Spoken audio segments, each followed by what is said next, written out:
আসসালামু আলাইকুম। প্রিয় দর্শক, আমরা এখন বলতে গেলে নির্বাচনের ট্রেনে যে উঠেছিলাম শিডিউল ঘোষণার মাধ্যমে, বলা যায় এখন নির্বাচনের ট্রেন চলতে শুরু করেছে। কেন? যে আজকে হলো মনোনয়নের শেষ দিন। শুনেছি এটা নাকি দুদিন বাড়ানো হতে পারে, শেষ পর্যন্ত বাড়বে কিনা আমি জানি না। যখন আমি রেকর্ড করছি তখন পর্যন্ত বাড়ানো হয়নি, আমি জানিনি। যদি বেড়ে যায় তাহলে দুদিন টাইম বাড়তে পারে, কিন্তু আমি ধরে নিচ্ছি আজকে শেষ দিন। যদি আজকে শেষ দিন হয় তাহলে আমরা বুঝে যাব, আজকে পরে কালকে আমরা বুঝতে পারবো যে কোন আসনে কে কে প্রার্থী হতে চাচ্ছেন, কোন দল কাকে নমিনেশন দিল এটা জানতে পারবো, কে কে স্বতন্ত্র নির্বাচন করছে এটাও জানতে পারবো, কে কে বিদ্রোহী হিসাবে মানে দলের মনোনয়ন না পেরে, দল ত্যাগ না করে দলের মনোনয়নের বিরুদ্ধে আপত্তি অথবা বিদ্রোহ করে আবার ক্যান্ডিডেট হচ্ছেন, সেটাও আমরা জানতে পারবো। আমাদের দেশে এই ধরনের প্রবণতা আছে। দল এমন একজন ব্যক্তিকে মনোনয়ন দিয়েছেন যে অন্য একজন ব্যক্তি মনে করছেন তাকে দিলে ভালো হতো, এবং উনি যদি দলের মনোনয়ন না পেয়েও দাঁড়ান তবুও উনি পাশ করতে পারেন, এরকম আত্মবিশ্বাস তারা আছে, তারা তখন সেভাবে দাঁড়িয়ে যান। তো সেটা আমরা কালকে নাগাদ মোটামুটি একটা ধারণা পেয়ে যাব। কিন্তু এখন পর্যন্ত যতটুকু নমুনা আমরা দেখছি, তারপরে আবার আছে এই মনোনয়নপত্র প্রত্যাহারের সময় আছে একটা, সেই প্রত্যাহারের সময়ের পর আমরা তো চূড়ান্ত জানবো, এবং তারপর থেকে তো প্রতীক বরাদ্দ হয়ে যাবে, তারপর সবাই প্রচারণায় নেমে যাবে। তো আমি সেভাবে বলি যে নির্বাচনের ট্রেনটা এখন চলতে শুরু করেছে। নির্বাচন হতে যাচ্ছে আগামী বছরের ফেব্রুয়ারি 12 তারিখে। সেই হিসাবে খুব যে বেশি দিন আছে তা বলা যাবে না, 1.5 মাসের মতো টাইম এখন আছে আমাদের সামনে।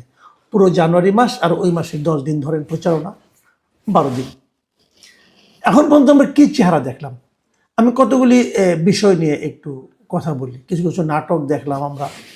আমি প্রথমেই যেটা বলবো যে একটা প্রসঙ্গ, যে জিএম কাদের, জাতীয় পার্টি যিনি চেয়ারম্যান, জিএম কাদের একটা অভিযোগ করেছেন যে নির্বাচন কমিশন নাকি তাদের সঙ্গে বিমাতা সুলভ আচরণ করছেন।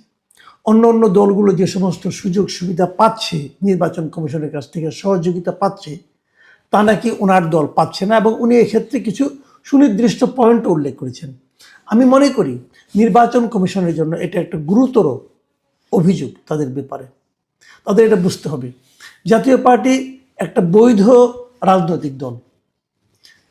তাদের কোন কর্মকাণ্ড কি আছে না আছে, আওয়ামী লীগের সঙ্গে তাদের সম্পর্ক কি ছিল না ছিল, এগুলোকে সরকার বিবেচনায় নিয়ে আনুষ্ঠানিক কোনো তাদের ব্যাপারে সিদ্ধান্ত দেয়নি।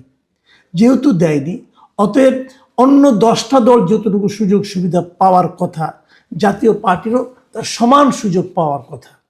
যদি জাতীয় পার্টির অভিযোগ ঠিক হয় তাহলে আমি এই নির্বাচন কমিশনকে একটি পক্ষপাত দুষ্ট নির্বাচন কমিশন বলবো।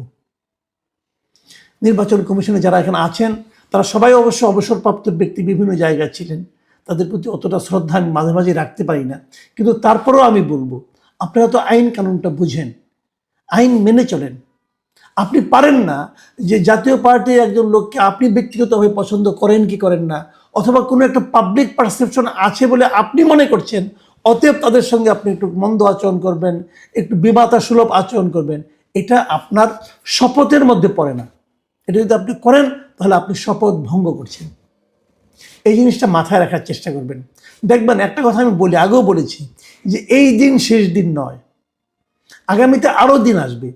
আপনার এই পদ চিরস্থায়ী পদ নয়, একসময় আপনাকে এই পদ থেকে চলে যেতে হবে। একবার চিন্তা করেন, আপনি যদি বদনাম নিয়ে এখান থেকে যান তাহলে আগামীতে লোকে আপনাকে কিভাবে আপনার নাম উচ্চারণ করবে, আপনার সন্তান, আপনার পরিবার পরিজনের সামনে আপনাকে কিভাবে লোকে সম্বোধন করবে, একবার মাথায় রাখুন। আমি এটা আগের নির্বাচন কমিশনারদেরকে বলেছিলাম অনেকবার, আমার সঙ্গে পার্সোনালি দেখা হওয়ার পর বলেছিলাম, তারা হেসেছিলেন, কিন্তু এখন নিশ্চয়ই তারা উপলব্ধি করতে পারছেন। ভয়ঙ্কর অবস্থা হয়ে যায় ভাই। দায়িত্ব নিলে দায়িত্ব হিসেবে নিতে হয়, ওটা দায়িত্বই, এটা মনে রাখবেন। আর আপনারা খুবই সেন্সিটিভ একটা জায়গায় আছেন। যাই হোক, সেই আলোচনা আরেকটু পরে আমি আপনাদের সম্পর্কে আরেকটু বলবো। তবে জাতীয় পার্টির কাছ থেকে এই ধরনের অভিযোগ শুনতে আমার আসলে ভালো লাগেনি। আমরা দেখলাম খুব আলোচিত দু একজন প্রার্থীর কথা আমি বলি, যে আমাদের মানে উপদেষ্টা ছিলেন যারা নাকি শেষ মুহূর্তে পদত্যাগ করেছিলেন, মিস্টার মাহফুজ আলম এবং মিস্টার আসিফ মাহমুদ সজীব ভুইয়া, ওনারা দুজনই নির্বাচন করছেন বলে আপাতত মনে হচ্ছে। এই কারণে দুজনেই কিন্তু তাদের মনোনয়নপত্র তুলেছেন, মানে মনোনয়নপত্র জমা দিয়েছেন, এবং তারা জমা দিয়েছেন স্বতন্ত্র প্রার্থী হিসেবে। আসিফ মাহমুদ জমা দিয়েছেন ঢাকা 10 আসনে এবং মাহফুজ আলম জমা দিয়েছেন লক্ষ্মীপুর 1 আসনে। তো এই দুজন তারা নির্বাচনে থাকছেন বলে এখন পর্যন্ত মনে করা হচ্ছে। পরবর্তীতে আবার প্রত্যাহারের সময়ের আগে হয়তো অনেক কিছু হতে পারে, তারা প্রত্যাহারও করতে পারেন অথবা কোনো কোনো দলের মধ্যেও তারা অন্তর্ভুক্ত হতে পারেন। আমরা দেখলাম আরেকজন আলোচিত হিরো আলম, উনি বগুড়া 4 আসন থেকে নির্বাচন করছেন, এবং ওনার নামটা উল্লেখ করলাম দুটো কারণে। মানে এই ভদ্রলোক এর আগেও একাধিক নির্বাচনে অংশ নিয়েছেন এবং অনেক সময় আলোচনায় এসেছেন, জাতীয় পর্যায়ে এসেছেন, আন্তর্জাতিক পর্যায়ে এসেছেন। এবার উনি নির্বাচনে দাঁড়িয়েই উনি গানম্যান চেয়েছেন। এই চাওয়াটা কিন্তু অন্যায় নিয়মের মধ্যেই পড়ে, কারণ গভর্নমেন্টই বলেছে প্রার্থীরা চাইলে গানম্যান পাবেন, তো সেখানে তারাও গানম্যান পাবেন হয়তো, বা আমি জানি না কী হবে আলটিমেটলি। আবার অনেকে তো বলবেন যে আমি মাহফুজ আলমের কথা বললাম, আসিফ মাহমুদ সজীব ভুইয়ার কথা বললাম, তার সঙ্গে আবার হিরো আলমকে বললাম কেন? এটার মধ্যে কোনো অন্য কেউ কাউকে, হ্যাঁ এটা হতে পারে। সেই বই ধরেন তাহলে হয়তো হিরো আলম একটু মাইন্ড করতে পারেন, হিরো আলম বলতে পারেন আমি তো একাধিকবার নির্বাচন করেছি, ওনারা তো একবারও করেন নাই, তো ওনার নাম আমাদের সঙ্গে কেন জুড়ে দিলেন জানি না। যাই হোক, আমি এইভাবে বলতে পছন্দ করেছি, আমি তাই বলেছি। আপনারা জানেন এর মধ্যে এনসিপির যে ভূমিকাটা, এনসিপি হঠাৎ করে যে জামাত সঙ্গে বলবো না আমি, জামাতের যে জোট আছে সেই জোটে যে তারা ঢুকে পড়েছেন 30টা আসন পাবেন বলে এরকম শুনেছি। তাতে এনসিপিরই অনেক সিনিয়র লিডার তারা এখানে ওদের সঙ্গে মনোমালিন্য হয়েছে, তারা মন খারাপ করেছেন, কেউ বিরোধিতা করেছেন, কেউ দল ছেড়েছেন। এদের মধ্যে একজন যিনি দল ছাড়ার পরও নির্বাচন করবেন বলে ঘোষণা দিয়েছেন, তিনি হচ্ছেন ডক্টর তাসনিম জারা। উনি ঢাকার একটি আসন থেকে নির্বাচন করছেন এবং উনি স্বতন্ত্র করবেন। গত 2 দিন ধরে ওনার পক্ষের লোকদেরকে উনি সিগনেচার করেছেন 1% ভোটারের। এটা নিয়ে একটা দেখলাম যে সংকট তৈরি হয়েছে। সংকটটা এখানে উনি নিজে একটি বিপদগ্রস্ত মতো পড়ে গেছেন। এই কারণে পড়ে গেছেন যে উনি সকলের ভোটার লিস্টে যারা তার পক্ষে সিগনেচার করেছে, নিয়মটা হলো তাদের সবারই ভোটার লিস্টে তার ভোটার নাম্বারটা ওখানে দিতে হয়। কিন্তু আনফর্চুনেটলি এই নাম্বারটা পাওয়ার যে পদ্ধতিটা, নির্বাচন কমিশনের কাছ থেকে যে SMS করে অথবা স্ক্যান করে যে পাওয়ার যে নিয়মটা, সেই নিয়মটা ওনারা সংগ্রহ করতে পাচ্ছেন না এই কারণে যে ইলেকশন কমিশনের সার্ভার নাকি ডাউন হয়ে গেছে। তো এখন কোশ্চেনটা হলো, আমি নিজে ব্যক্তিগতভাবে বহুবার বলেছি এই 1% নিয়মটা হলো একটা ভয়ঙ্কর পচা নিয়ম। এটা মানে কোনো সভ্য দেশে এরকম নিয়ম থাকতে পারে না। এই নিয়মটা করেছিলেন শেখ হাসিনা সরকার। শেখ হাসিনা সরকারও করেন নাই, শেখ হাসিনা সরকারের আসার আগে এই নিয়মটা হয়েছিল। তো এই নিয়মটা যখন হয়েছিল 2008-এর নির্বাচনে সম্ভবত এই নিয়মটা হয়েছিল। তো এই নিয়মটা তারা যে অজুহাতে বলেছিলেন যে যদি এরকম 1% অপশন না রাখেন তাহলে নাকি নির্বাচন কমিশনের নির্বাচনের সময় যে ব্যালট পেপারটা হয় এটা নাকি অনেক বড় হয়ে যায়। এই জন্য এত খোঁড়া যুক্তি আর হতে পারে না। যাই হোক, এখন সমস্যা যেটা হয়েছে, একটা এলাকায় যদি 3 লাখ ভোট থাকে, সেখান থেকে আপনি 3000 ভোটারের সিগনেচার করতে হয়। 3000 ভোটার সিগনেচার করে বলবে যে অমুক ব্যক্তিকে নির্বাচনে অংশ নেওয়ার জন্য আমি প্রস্তাব করছি অথবা অনুরোধ করছি। এই যে কথাটা বলছেন তার পক্ষে, এতে কি ওই ভোটারের গোপনীয়তা ক্ষুণ্ণ হলো না? ভাবুন একবার, ক্ষুণ্ণ তো হলো। আবার যদি আপনি একটা নাম না জানা একটা অনেক সময় এমন পলিটিক্যাল পার্টি তো আমাদের আছে, সুপ্রিম পার্টি একটা পার্টি আছে না, এই সমস্ত আবল তাবল অনেক পার্টি আছে, কিন্তু এই সমস্ত পার্টি যদি আপনি নমিনেশন নেন, আপনি যদি 0.1% ভোটও পান তাও আপনার কোনো সমস্যা নাই। এটা তো একটা ডিসপ্যারিটি, একটা অনিয়ম, একটা অসাম্য, বৈষম্য। আপনি বৈষম্য কেন করছেন? তো এই জিনিসটা আমি মনে করি নির্বাচন কমিশন খুবই খারাপ কাজ করেছে। সেই খারাপ কাজের শিকার হচ্ছে এখন তাসনিম জারার মতো অনেক ভ্যালিড ক্যান্ডিডেট, যারা নাকি প্রার্থী হিসেবে আমার বিবেচনা খুব ভালো হতে পারে, তারা কিন্তু এই ঝামেলায় পড়ে যাচ্ছেন। তারা 1% ভোটারের যদিও স্বাক্ষর সংগ্রহ হয়ে যাচ্ছে, তারপরে আবার ভোটার তালিকা যাদের সিরিয়াল নাম্বারটা কত সেটা ওনারা এখানে ঢুকাতে পারছেন না এই সার্ভারের কারণে। এটা নির্বাচন কমিশনের ব্যর্থতা, সার্ভারটা সবসময় ওপেন এবং সচল রাখতে না পারাটা। যা হোক, শেষ পর্যন্ত হয়, আমি আশা করব এতক্ষণ হয়তো সমস্যার সমাধান হয়েছে। যদি হয় তাহলে তো ভালো। এনসিপির কথা বলি, তারা 300 আসনের মধ্যে প্রথম বলেছিল তাদের এক নেতা এই নাসিরুদ্দিন পাটোয়ারি, তারা নাকি 300 আসনেই জিতবে 400-র মধ্যে। মানে মহিলা সহ 400 হয়, তারা নাকি 300 জিতবে। পরে আবার বলছিল যে বিএনপি নাকি গোটা 50 পেতে পারে, বাকি সব তারা পাবে। তারপরে আবার সে বলছে যে ভাই এর কথা কি বলবো, এরা অনেক কিছুই বলছে, জামাতকে নিয়ে গালাগালি করেছে, অমুক তমুক করে এখন তারা যে জামাতের কলেজে উঠেছে। প্রথম তারা বলেছিল তারা সব আসনে ক্যান্ডিডেট দিবে, তারপরে 158 জনের মতো না কয়জন দেখলাম তারা নামও ঘোষণা করলো, সব আসনে দেবে বলে সবার কাছে 10,000 টাকা করে নির্বাচন মনোনয়ন পত্র বিক্রি করলো। ওই টাকার হিসাব কে দেবে, কোথায় যাবে যাই না, টাকা ফেরত দেবে কিনা সেটাও বলতে পারবো না। এগুলো তো হয়েছে। তারপরে 30টা আসনের বিনিময়ে তারা এখন জামাতের কলেজে উঠেছে। তারা কোন 30টা আসন পাবে, সেগুলোর কি ফলাফল হবে, এটা আল্লাহ মালুম। তাদের এই যে ডিগবাজি মারা অথবা এই যে নির্বাচনী কৌশল, এই কৌশল জনগণকে মোহিত করবে কিনা আমি জানি না, তবে আমি এদের নিয়ে খুব একটা আশাবাদী নই। আরেকটা কথা বলি, এটা হলো আরেকটা গুরুত্বপূর্ণ কথা, সেটা হলো যে কিছু দল দেখলাম দলটাকে বিলুপ্ত করে দিয়েছে একমাত্র ধানের শীষ পাওয়ার জন্য। তো তাদের কি হবে? নিজের এলাকায় গেছে, দল থেকে বেরিয়ে গেছে, দল পদত্যাগ করেছে, দলটাকে বিলুপ্ত করে দিছে, সব কিছু করে তারা ধানের শীষে মার্কা নিয়ে নির্বাচন করতে চাচ্ছেন। কেউ করছেন, আবার কাউকে কাউকে দেখছি দলটা বিলুপ্ত করেন নাই, উনি নিজে হয়তো দলের সভাপতি, উনি নিজেই দলে বিএনপিতে এসেছেন, আবার মূল দলটাকে তার স্ত্রীর হাতে দিয়ে এসেছেন যে তুমি চালাও। এক আজব এক নকশা আর কি। যাই হোক, এই নকশার শেষ কথা আমি বলতে পারবো না।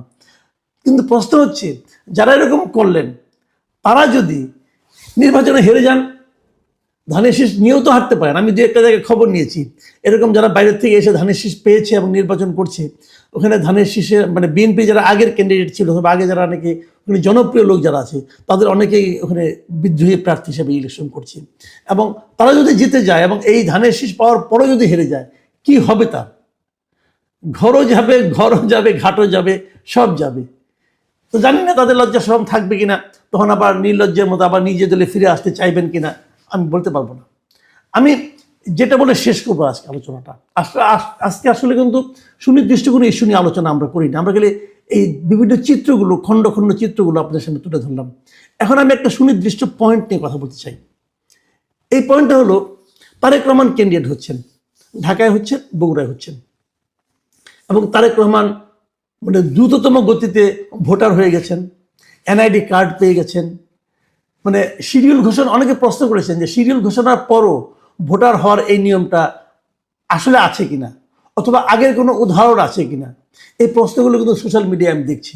আমি মনে করি বিএনপির পক্ষ থেকে হোক অথবা নির্বাচন কমিশনের পক্ষ থেকে হোক, এই প্রশ্নটার একটা জবাব দেওয়া উচিত যে এটা কিভাবে কোন আইনে করা যায়, এবং দ্বিতীয়ত এ ধরনের আগে কোনো উদাহরণ আছে কিনা যে অমুক কে অথবা কে হয়েছিল, অথবা যদি না হয়ে থাকে এই উদাহরণটা আগামীতেও চলবে কিনা, এই ধরনের একটা ব্যাখ্যা আমি মনে করি নির্বাচন কমিশনের পক্ষ থেকে এবং সম্ভব হলে বিএনপির পক্ষ থেকে, বিএনপি একটা মিডিয়া সেল আছে, তাদের পক্ষ থেকেও এই প্রশ্নগুলোর উত্তর দেওয়া উচিত। উত্তর না দিলে হবে কি, মানুষের সন্দেহ ক্রমশ বাড়তে থাকবে। আরেকটা কথা আমি জানতে চাইব, সেটা হলো আমরা দেখেছি ভোটার লিস্টে একটা পরিবর্তন করতে গেলে, ঠিকানা পরিবর্তন করতে গেলে অথবা কোনো তথ্য পরিবর্তন করতে গেলে একজন সাধারণ ভোটারকে কি পরিমাণ ভোগান্তির শিকার হতে হয়। 6 মাস 7 মাস লাগে এই পরিবর্তনটা করতে গিয়ে। নতুন ভোটার কার্ড করতে গেলেও এরকমই সময় লাগে, বিশাল একটা ঝামেলার কাজ। সেই ঝামেলার কাজটা তারেক রহমানের ক্ষেত্রে দ্রুততম গতিতে হয়ে গেল, কিন্তু 7 দিনও লাগলো না। তো যেটা হলো, এটা নিয়ে আমার কোনো আপত্তি নেই, আমার একটা অনুরোধ আছে। অনুরোধটা হলো এই যে তারেক রহমান সাহেব যদি ধরা যাক, হাইপোথেটিক্যালি ধরলাম যে উনি হয়তো প্রধানমন্ত্রী হয়ে গেলেন, ওনার দল জিতলেন, উনি কি এই নিয়মটা বলবেন যে সুযোগ সুবিধা আমি পেয়েছি সেটা যেন আমার দেশের সকল নাগরিক পায়, এই ব্যবস্থা নিশ্চিত করতে হবে। এটা যদি উনি করতে পারেন তাহলে আমি বলবো যে উনি আমাদের যোগ্য লিডার। আর যদি না হয় যে কেবল আমার ক্ষেত্রে হবে আর কারোর ক্ষেত্রে হবে না, এমন উদাহরণ নিয়ে আমরা কিন্তু গর্বিত হতে পারবো না।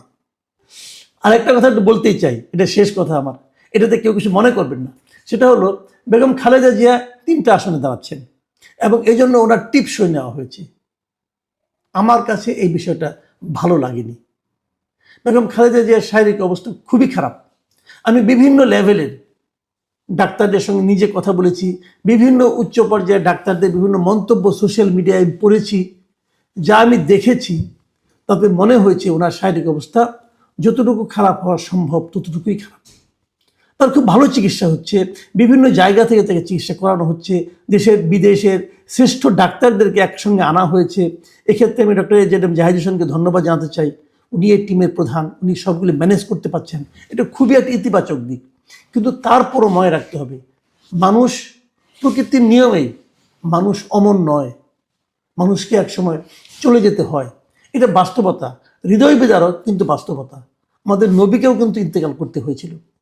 কাজে আমার কথা হলো কি, এমন একটা মানুষকে যার শারীরিক অবস্থার এই অবস্থা, তার জন্য 3টা আসনে নির্বাচনে তাকে মনোনয়ন দেওয়াটা এবং তার ওই অবস্থায় হাতে টিপসই নিয়ে মনোনয়ন দেওয়াটা, এটা আমার কাছে একটু বেশি পার্থিব ব্যাপার মনে হয়ে গেছে। এই রাজনীতিটুকু না করলেও কিন্তু চলতো, এটা আমার মনে হয়।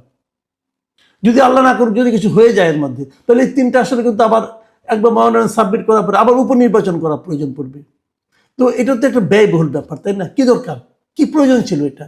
পৃথিবীর সব দেশে কিরকম হয়, অনেক দেশে আছে যে দলীয় প্রধান নির্বাচন করেন না, তাতে দলের কোনো ক্ষতি হয় না। আমি মনে করি এই সমস্ত বিষয়গুলো বাস্তবতা নিরিখে সবারই চিন্তা করা উচিত। প্রিয় দর্শক, এখন এ পর্যন্তই। আল্লাহ হাফিজ।